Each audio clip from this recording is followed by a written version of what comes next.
नमस्कार मित्रों, मैं एस.बी. भारद्वाज आपका एक बार फिर से स्वागत करता हूं। ज्योतिषीय चर्चा में आज हम मिथुन राशि की बात करेंगे। दोस्तों, अगर आपको अपना लगन मालूम है तो ये चर्चा लगन से भी देख सकते हैं। 25 अगस्त से शुक्र कन्या राशि में प्रवेश कर जाएंगे। क्या शुक्र का आपके चतुर्थ भाव में प्रवेश करना नीच भंग राजयोग की स्थिति बनाता है? इसके ऊपर विश्लेषण करते हैं। और अगर नीच भंग राजयोग बनाता है तो यह कितना सुदृढ़ नीच भंग राजयोग है।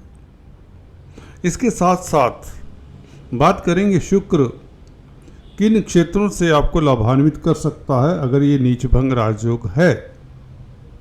अगर नहीं है तो कौन से क्षेत्रों से आपको सजग रहना चाहिए, इसके ऊपर टिप्पणी करते हैं। दोस्तों, शुक्र 18 तारीख तक 18 सितंबर तक चतुर्थ भाव में रहेंगे। तो इन 25 दिनों में शुक्र केतु के साथ रहेंगे। मंगल की चतुर्थ दृष्टि भी रहेगी। जैसा कि आप देख रहे हैं, मंगल की चतुर्थ दृष्टि, मंगल लगन में एक दिन पश्चात 26 अगस्त को आ जाएंगे तो शुक्र और केतु को देखेंगे। गुरु की पंचम दृष्टि भी रहेगी शुक्र और केतु के ऊपर। गुरु पहले से ही विद्यमान है आपके व्यय भाव में। तो शुक्र के ऊपर नटशैल में देखें केतु, मंगल और गुरु का प्रभाव रहेगा। परंतु सूर्य का प्रभाव 16 सितंबर से रहेगा 2 दिन के लिए। उसे हमको इतना इसमें मायने नहीं रखता, इतना इग्नोर कर सकते हैं। तो 3 ग्रहों का प्रभाव रहेगा, केतु, मंगल और गुरु का। आपको बताना चाहता हूँ, शुक्र यहाँ पर दिग्बली होती है। मैं अक्सर बताता हूँ, फिर से रिपीट कर रहा हूँ। जो फर्स्ट टाइम इस चैनल को देख रहे हैं उनसे गुजारिश भी कर देता हूँ, अगर आपने अभी तक सब्सक्राइब नहीं किया तो कृपया सब्सक्राइब कर लें, बेल आइकन दबाएं और शेयर करें दोस्तों, मित्रों को लाइक जरूर किया करें। दोस्तों, शुक्र दोस्तों यहाँ पर डायरेक्शनल स्ट्रेंथ रखा करते हैं। तो यहाँ पर एक नीच भंग की स्थिति तो ये हो जाती है। हर ग्रह किसी ना किसी कुंडली के एरिया में स्ट्रोंग होता है डायरेक्शन के कारण। ठीक है, यहाँ पर शुक्र चतुर्थ भाव में इस नाते भी कहीं ना कहीं स्ट्रेंथ गेन कर लेते हैं, या इनका नीच होना बहुत ज़्यादा घातक नहीं होगा। साफ लफ्ज़ों में कह रहा हूँ, बहुत ज़्यादा नुकसानदायक नहीं होगा।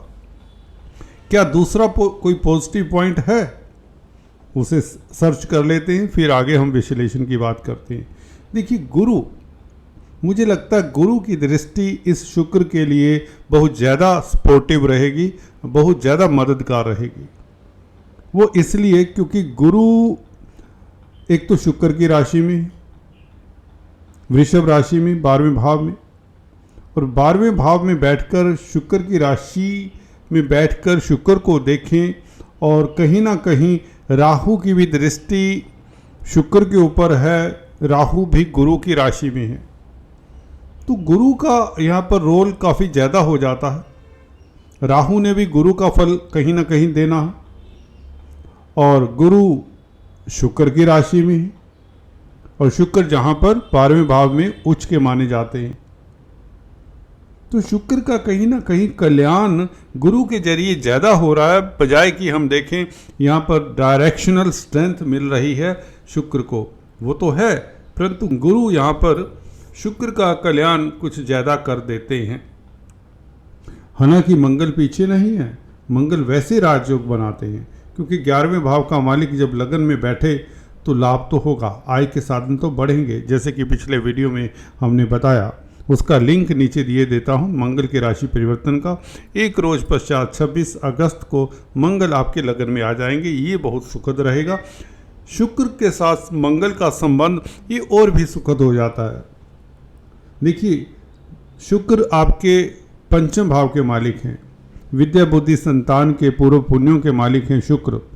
कहीं ना कहीं भाग्य का भी मिश्रण पंचम भाव में रहता है।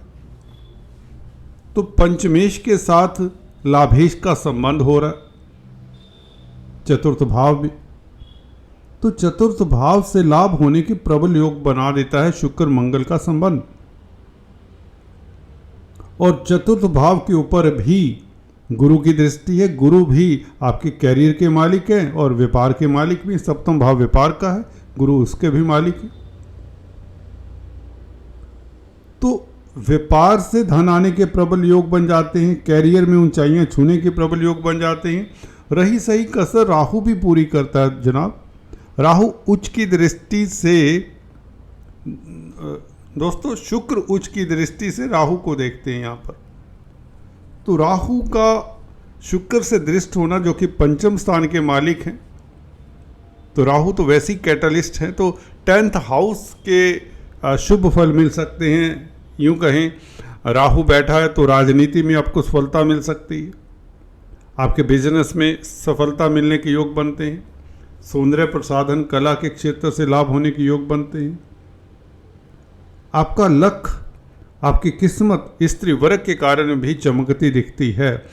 बीवी बच्चों को लेकर जो परेशानियां चली आई हैं किसी जातक को, मिथुन लगन राशि को, वह उनकी परेशानी कम करता है ये शुक्र राहु का संबंध। धन की स्थिति बेहतर होती है, बेसिकली आपकी आर्थिक स्थिति बेहतर होती है इस तरह के योगों से। लक्ष्मी स्थान है पंचम स्थान, और इसका संबंध कर्म भाव के में बैठे हुए राहु के साथ हो रहा। तो विदेशों से भी लाभ होता है, क्योंकि राहु गुरु की राशि में, गुरु 12वें भाव में है, तो निवेश करने से भी लाभ होगा आपको, और स्पेकुलेशन से लाभ होगा। अगर आप म्यूचुअल फंड्स में इन्वेस्ट करते हैं, वायदा व्यापारी हैं, कमोडिटी ट्रेडिंग करते हैं, स्टॉक्स में इन्वेस्ट करते हैं, तो आपके लिए लाभकारी स्थितियां रहेंगी। शुक्र का ये गोचर देखने में काफ़ी दिक्कत भरा लगता है, परंतु हल्की सी दिक्कत है, बहुत ज़्यादा दिक्कत नहीं है। उसके ऊपर भी टिप्पणी करेंगे। यहाँ पर मंगल की बात कर रहा था। मंगल 11वें भाव का मालिक शुक्र को देखे, शुक्र पंचमेश है, तो 5वां भाव चतुर्थ भाव में बैठा हुआ पंचमेश आपको कहीं ना कहीं कला जगत में फेमस करता है। आपकी इमेजिनेशन पावर अच्छी होती है, शिक्षा से फायदा होता है, शिक्षा जगत से फायदा होता है, क्योंकि गुरु की भी दृष्टि है, गुरु शिक्षा के कारक है। तो कुल मिलाकर यहाँ पर भौतिक सुखों में वृद्धि होती है, और लव रोमांस के लिए समय खास उत्तम रहेगा। यहाँ पर शुक्र का नीचगत होना भी कोई इतना प्रभावशाली नहीं होगा। फिर भी क्योंकि केतु जैसे ग्रह, जो कि ऐसे ग्रह हैं जो किसी भी दूसरे ग्रह के साथ बैठ जाएं उसे परेशान कर ही देते हैं। तो यहाँ पर अगर आप पुरुष जातक हैं, अपने स्पाउस का ख्याल रखें, अपनी पत्नी का ख्याल रखें, उनकी सेहत का ख्याल रखें, क्योंकि कारका पत्नी के हैं। और कला से जुड़े हुए जो लोग हैं उन्हें थोड़ा सा अपने कामकाज के प्रति कर्तव्यनिष्ठ रहना चाहिए। ज़मीन जायदाद प्रॉपर्टी के मसलों को अभी ना छेड़े तो बेहतर होगा।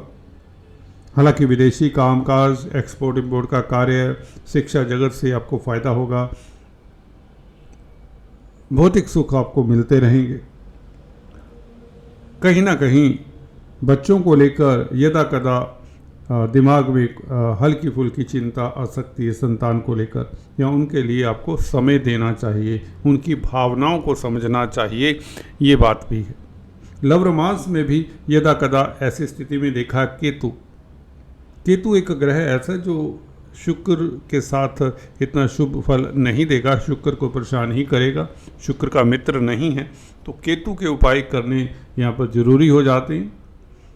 काले सफ़ेद कुत्ते को कुछ ना कुछ खिलाएं, अगर ये संभव नहीं है तो चींटियों को आटा शक्कर खिलाएं, अगर ये संभव नहीं है तो केतु के बीज मंत्रों का जाप करें, नारियल इत्यादि का मंदिर में दान करें, और लक्ष्मी चालीसा का जाप करें, विष्णु भगवान का जाप करें, विष्णु सहस्त्र नाम का जाप करें। इससे काफ़ी आपके कष्ट दूर होते हैं। खासकर गाय की सेवा करना भी आपके लिए हितकर रहेगा। कुल मिलाकर ये गोचर ज़्यादा शुभ कहा जाएगा। एक केतु की स्थिति को छोड़कर राहु, मंगल, गुरु और शुक्र स्वयं चतुर्थ भाव में डायरेक्शनल स्ट्रेंथ लिए हैं।